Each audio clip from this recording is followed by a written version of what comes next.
အားလုံးပဲမင်္ဂလာပါအခုချိန်မှာလူတေဆုံးတဲ့အချိန်မှာမဟုတ်တော့ကွယ်လွန်တဲ့အချိန်မှာဘယ်မှာရှိလဲဘာဖြစ်ကြလဲဒီမိခင်နဲ့ပတ်သက်ပြီးတော့ထင်မြင်ယူဆချက်တွေအများကြီးရှိပါတယ်ဒီခရီးယန်လောကမှာလည်းထင်မြင်ယူဆချက်တွေမတူကွဲပြားရှိပါတယ်ကျွန်တော်တို့ကျမ်းစာ66ကိုသုံးတဲ့လူတွေထဲမှာတွေပေါ့နော်ဒီကတကယ်လူတွေလက်ခံတဲ့ယုံကြည်ချက်တစ်ချက်ကိုပြောပြလို့ပါတယ်အဲ့ဒါကတော့ကိုတည်သွားမှဆိုရင်ကိုလွန်သွားမှဆိုရင်ချက်ချင်းကောင်းကင်ရောက်တယ်ငရေရောက်တယ်ဆိုတော့ယုံကြည်ချက်ဖြစ်ပါတယ်သူတို့ရဲ့ယုံကြည်ချက်ကို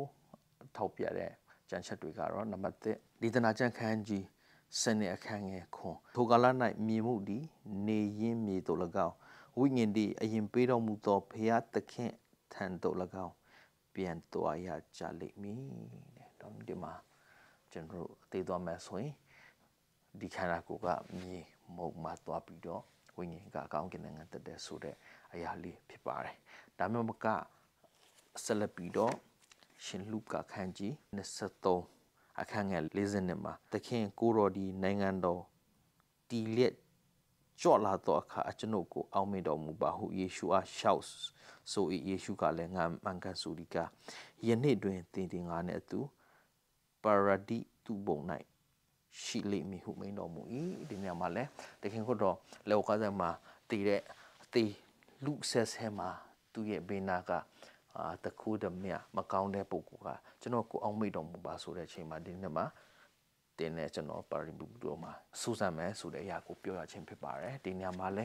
ဒီပြီးမှဆိုရင်ချက်ချင်းကောင်းကင်နိုင်ငံရောက်တယ်ငရေရောက်တယ်ဆိုတဲ့ယုံကြည်သူတွေကလည်း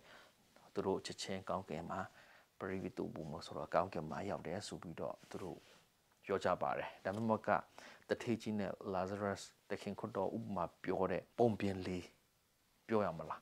အမှလည်းတထေးကြီးကဤလောကမှာပျော်ရွှင်တဲ့ဖျားမသိတရားမသိပဲအသက်ရှင်ပြီးတော့နေထိုင်တယ်တည်တဲ့ချိန်မှာချက်ချင်းငရဲသွားပြီးတော့ဒီ Lazarus တဒေါင်းစား Lazarus လေးဟာစင်ရနွမ်းပါပြီးတော့နာမကျန်းဖြစ်တဲ့တယောက်ကတည်တဲ့ချိန်မှာအာဗြဟိမှရှိတယ်ဆိုတဲ့အရာသခင်ခွတ်တော်ဥပမာပုံပြောတဲ့ထဲမှာလည်းပါတယ်ဆိုတော့ဒီဟာလည်းချက်ချင်းကောင်းကင်နိုင်ငံရောက်တယ်ချက်ချင်းငရဲရောက်တယ်မယုံကြည်သောသူတွေငရဲရောက်တယ်ဆိုတဲ့အရာကိုယုံကြည်တော့လူတွေကပုံပြင်လေးသခင်ခွတ်တော်ဥပမာပြောတဲ့ပုံပြင်လေးကိုလည်းသူတို့အမြဲတမ်းတုံးထားရှိပါတယ်ဒါမှမကနှစ်ကောအခန်းကြီး9အခန်းငယ်10မှာဆိုကိုခန္ဓာနဲ့